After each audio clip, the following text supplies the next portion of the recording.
Olá, pessoal, sejam muito bem-vindos aos nossos primeiros comentários da prova prática profissional de Direito Civil.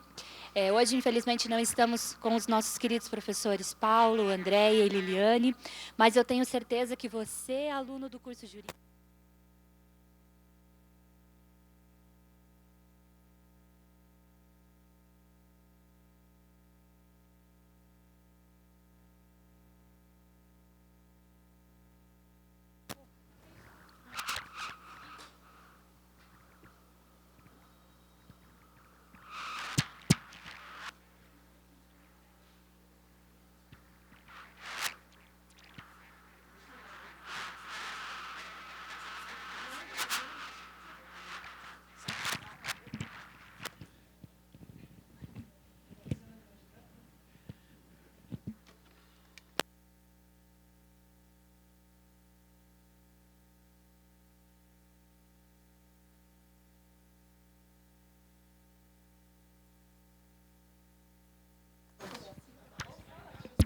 Dois.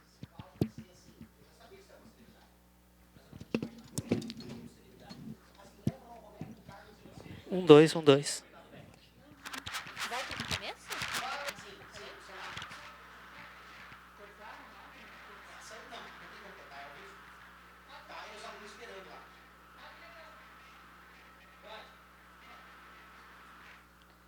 Olá, pessoal.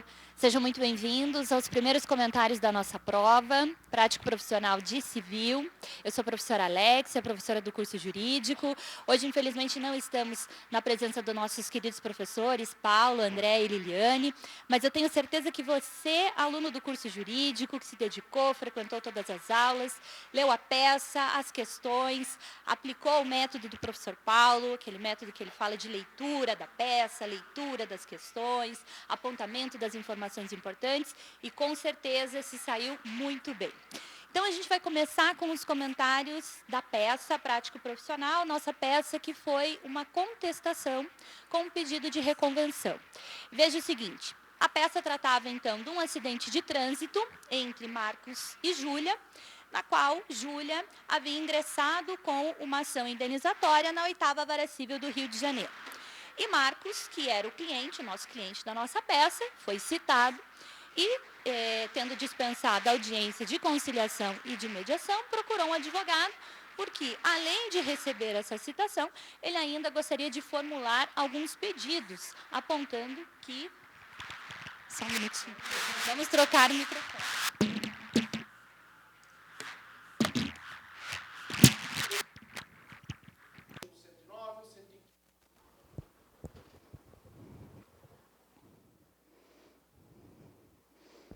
Alô? Então, além do Marcos receber essa citação, ele também gostaria de formular alguns pedidos. Então, era nítido a gente perceber que se tratava de uma contestação, ele teria que contestar a petição inicial formulada por Júlia e, além disso, fazer um pedido de reconvenção que, como o próprio Código de Processo Civil, lá no artigo 343, determina, ela vem dentro da contestação. Então, ali, o que seria exigido na peça processual de vocês? Vejam, endereçamento, contestação sempre vai para onde foi distribuída a petição inicial, então, endereçamento da nossa peça seguiria para a 8ª Vara Civil, qualificação do Marcos, toda aquela qualificação do artigo 319, inciso 2º, qualificação do advogado, fundamento da peça 335, que trata da contestação, e o 343, que trata do pedido de reconvenção. Propor contestação aos pedidos formulados por Júlia e qualificar a Júlia. O que o problema nos apresenta aqui? Além da narrativa fática, que era o primeiro elemento que deveria constar na nossa contestação, nós temos uma preliminar. E essa preliminar é uma preliminar de incorreção do valor da causa, prevista lá no artigo 337, inciso 3º. Por quê? Porque a Júlia, ela alega que o veículo dela, por ocasião da batida, teve um prejuízo de R$40 mil. Então, ela propõe essa petição inicial, mas como valor da causa, ela coloca uma pretensão de R$1.000. E como vocês sabem, o valor da causa deve corresponder ao conteúdo econômico da demanda, nos termos lá do artigo 291 do CPC. Então, a nossa primeira preliminar seria a impugnação ao valor da causa. Não esquecer também de falar da tempestividade, artigo 335, inciso 1º do CPC. Então, a peça, ela exige a colocação da contestação no último dia do prazo, e o último dia do prazo, como o mandado de citação foi juntado aos autos no dia 4 de fevereiro, e o probleminha disse que não tínhamos feriado, então, nesse mês, exclui o dia do início, inclui o dia do final, computando-se apenas os prazos em dias úteis. E o nosso prazo da nossa peça seria, então, o dia 25 de fevereiro. Adiantando ali, no mérito, o que nós iríamos alegar? Vejam, a Júlia ingressa com a ação e alega que o Marcos, que é o nosso cliente, causou o acidente por estar em alta velocidade. Porém, o Marcos, na peça, menciona que foi a Júlia que causou o acidente por estar embriagada e ter furado o sinal vermelho. E a peça ainda deixa, lá no finalzinho, que o pior dos piores do cenário seria o que os dois tiveram prejuízos. Ele teve um prejuízo de 30 mil e a Júlia teve um prejuízo de 40 mil. Então, o que seria objeto do nosso mérito? Então, o Marcos vai fazer uma defesa direta, vai negar os fatos apontados por Júlia, dizer que não existe responsabilidade civil da parte dele, porque não foi ele o causador do dano, e isso a peça processual trata que a Júlia estava embriagada conforme aponta o boletim de ocorrência, ou seja, a nossa prova documental, e vai alegar a má-fé da Júlia, por força do artigo 80, inciso 2º, a litigância de má-fé, e impugnar o valor pleiteado, com base no artigo 944 do Código Civil, que estabelece o princípio da reparação integral. Em termos de reconvenção, depois que você estabeleceu ali as tuas razões de mérito da contestação, em termos de reconvenção, você teria que trabalhar os 3 elementos da responsabilidade civil. Então, a conduta humana, a prática de um ato ilícito, a Júlia estava embriagada, conforme aponta o boletim de ocorrência, e ultrapassou o sinal vermelho. Existe um prejuízo, que o carro do Marcos teve um prejuízo de 30 mil, e o nexo de causalidade relacionando a conduta humana com o dano. E, eventualmente, por força do princípio da eventualidade, o princípio da concentração, como o problema traz que, em última hipótese, ambos sofreram prejuízos, caberia também um pedido de culpa concorrente. Então, caso o juiz não entendesse pela culpa exclusiva da Júlia nesse acidente, que pelo menos concebesse a culpa concorrente. E, ali, por fim, os pedidos e requerimentos, o recebimento da nossa contestação, a improcedência dos pedidos do autor, com base no artigo 487, inciso 1º, a procedência do pedido de reconvenção, condenação em custas e honorários, multa por litigância de má-fé e as provas que a gente tem aqui, principalmente a prova documental do boletim de ocorrência.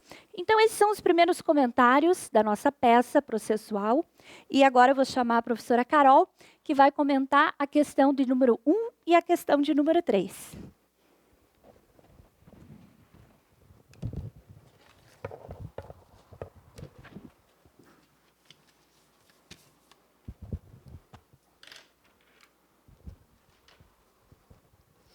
Boa noite a todos, um grande abraço aí aos meus queridos alunos de Direito Civil. Tenho certeza que foram muito bem aí nesse exame, espero aí 100% de aprovação, tenho certeza que a gente alcançou. Mas vamos parar a papagaiada aqui, vamos para a questão 1. Em relação à questão 1, nós temos a situação da sociedade empresária A e sociedade empresária B.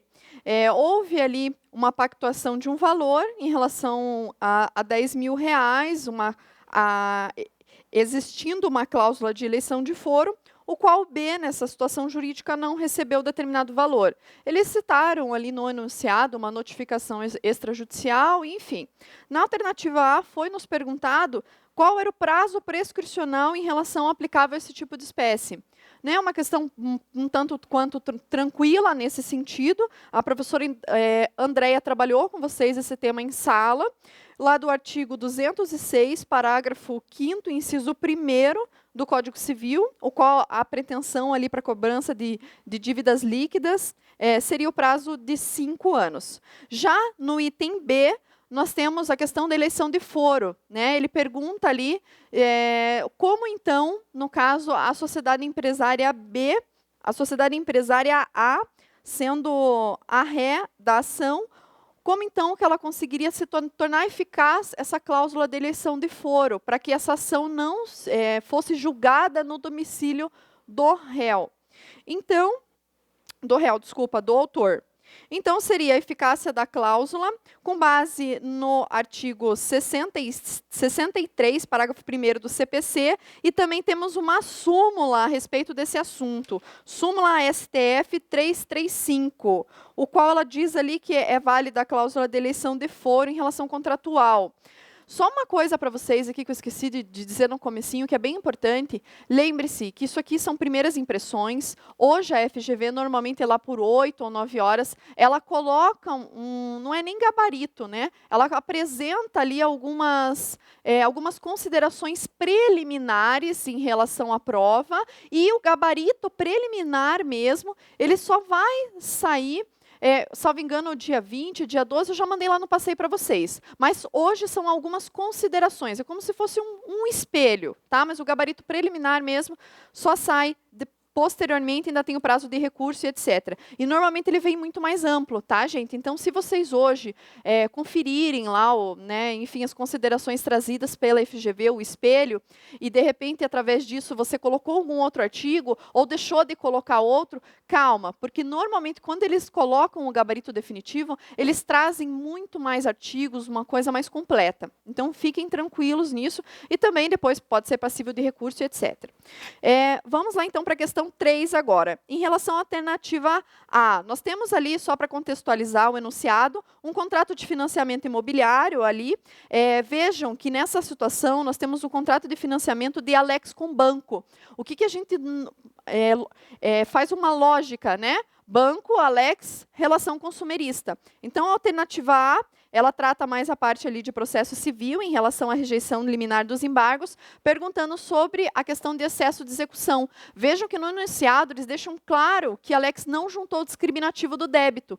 E se ele não juntou o discriminativo do débito, de acordo com o artigo 917, parágrafo 4º, inciso 2º do CPC, não seria possível que esse pedido fosse analisado. Porém, não é motivo para que seja rejeitado os embargos. Tá? Então, seria essa alternativa ali, esse o fundamento jurídico, e a resposta seria não, não seria rejeição, uma vez que há um outro pedido em relação à questão dos juros. Partindo para a letra B, assiste razão embargado quanto à validade da cláusula impugnada. Tive ajuda aqui da nossa querida Claudinha para responder essa questão, só estou aqui, na verdade, falando com vocês, porque para seguir uma sequência lógica da nossa correção, mas foi a Claudinha aqui que auxiliou para a correção dessa letra B. Seria não, com uma cláusula abusiva do artigo 51, o qual tornaria ela plenamente nula, né, na relação consumerista ali, o qual, no caso, o banco teria, né, não poderia ter essa livre disposição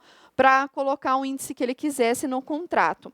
Então, basicamente, seria essa a nossa correção, questão 1, questão 3. Agora, então, eu vou chamar a professora Fernanda Pinheiro para trabalhar com vocês ali a questão 2. Gente, um grande abraço, continuo lá no passeio e estamos juntos aí no nosso jantar. Até mais.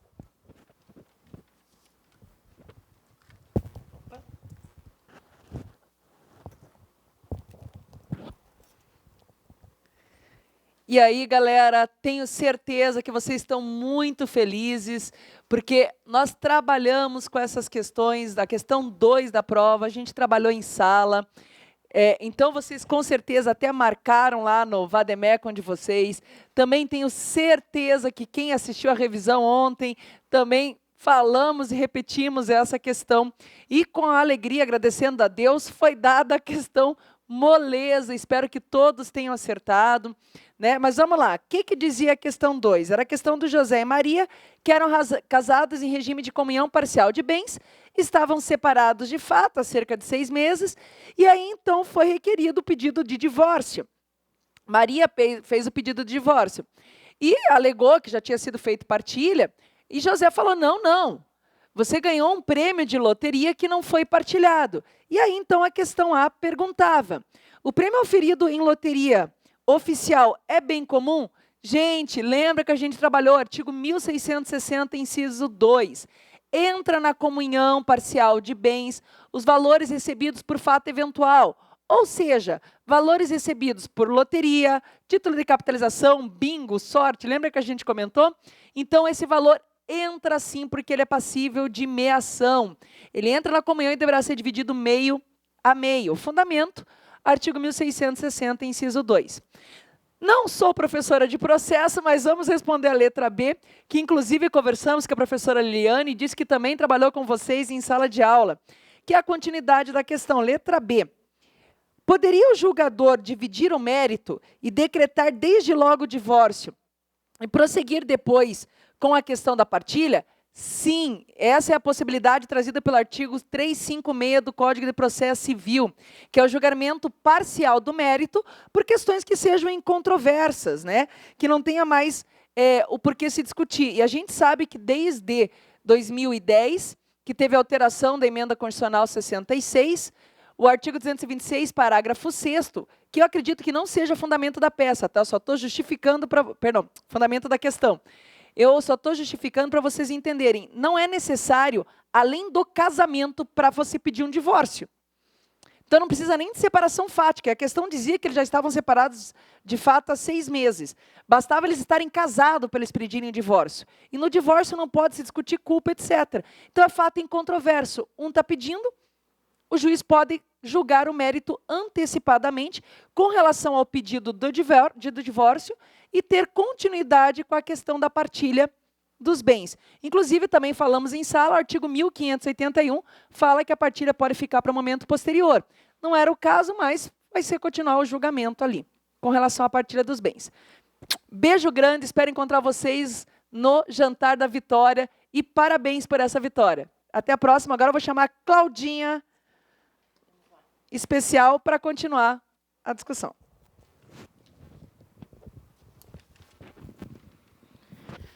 Olá, pessoal. Vamos lá para a questão número 4, uma questão bem interessante, aí trazendo uma situação em que um consumidor, né, se hospedou num hotel e esbarrou acidentalmente num dos funcionários, que teve uma reação desproporcional, gritou, berrou, fez um escândalo na frente de todo mundo, embora tenha havido pedido de desculpas por parte dos responsáveis pelo hotel, o consumidor não se sentiu satisfeito e ingressou aí com ação buscando algum tipo de indenização pelos danos morais sofridos, né? O primeiro questionamento que se faz é: deve o hotel responder pelo ato de Lucas, que agiu por conta própria e se manifesta contrariedade à orientação do estabelecimento, já que ele passou por um treinamento, de forma que, como deveria atender os consumidores, enfim, os hóspedes do hotel. Deve ou não deve? A questão é deve, sim. O hotel responde. Lembrem que o Código do Consumidor traz no artigo 34 a seguinte disposição: o fornecedor de produtos e serviços, no caso, o fornecedor de serviços, é solidariamente responsável pelos atos dos seus prepostos ou representantes autônomos. Portanto, há, sim, a possibilidade do Jonas, que é o consumidor, colocar aí no polo passivo o hotel que responde conforme previsão aí expressa no Código do Consumidor.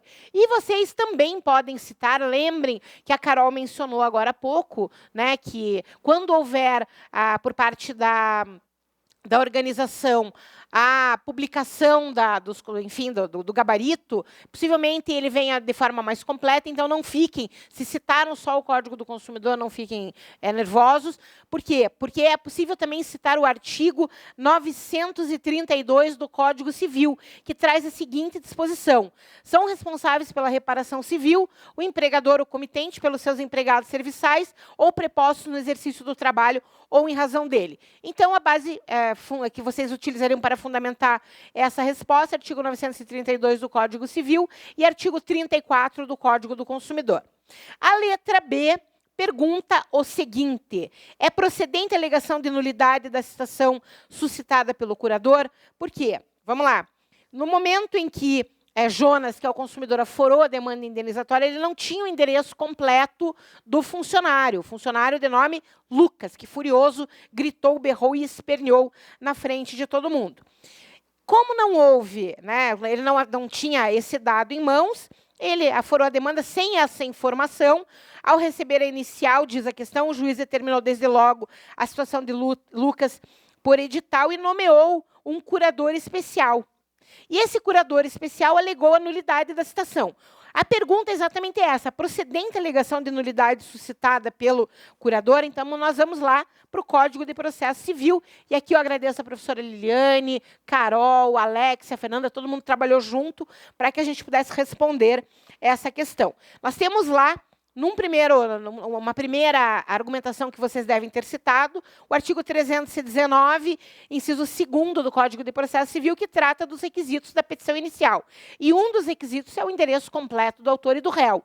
Inclusive, no parágrafo 3º, diz que o autor pode requerer ao juiz providências para que se consiga esses dados. Vocês deveriam citar também, num segundo momento, o artigo 256, parágrafo 3º, também do Código de Processo Civil, que traz a seguinte disposição: a citação será feita por edital, né, desde que tomadas algumas medidas. E uma delas, no parágrafo 3º, é a solicitação a órgãos públicos, concessionárias ou permissionárias de serviços públicos, os dados do réu, se ele for considerado em local ignorado ou incerto.